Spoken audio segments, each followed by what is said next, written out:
So Dan Quinn and Thomas Dimitroff, they've been fired. Dan Quinn's been fired as the coach, and Thomas Dimitroff he's been fired as the GM.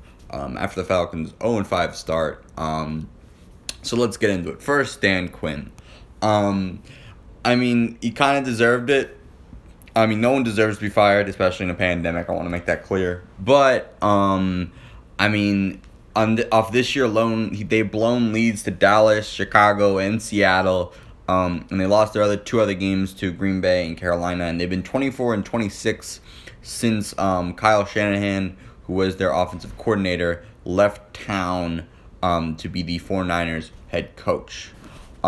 This is kind of deserved. He hasn't really been very good since that Super Bowl run.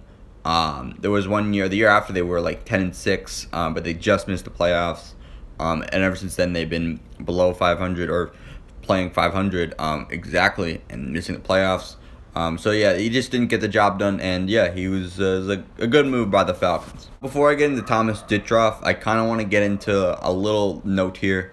The defense hasn't been good, not just because of him, just because of the lack of talent on the defense side of the ball. That is true.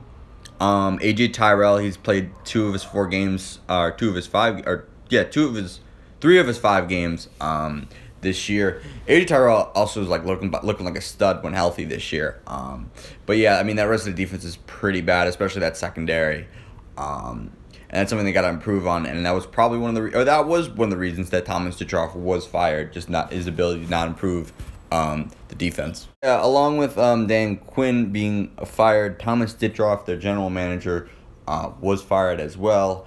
And I think the main reason this happened was, although he was able to draft some nice offensive talent, he drafted Matt Ryan, Julio Jones, and he was able to build a team that was able to go to the Super Bowl. The defense was never there, and he was never able to create a defense that was, Super Bowl caliber. And I think that was the main reason he was fired. Not going to list a bunch of candidates because I kind of got into that in the Texans video.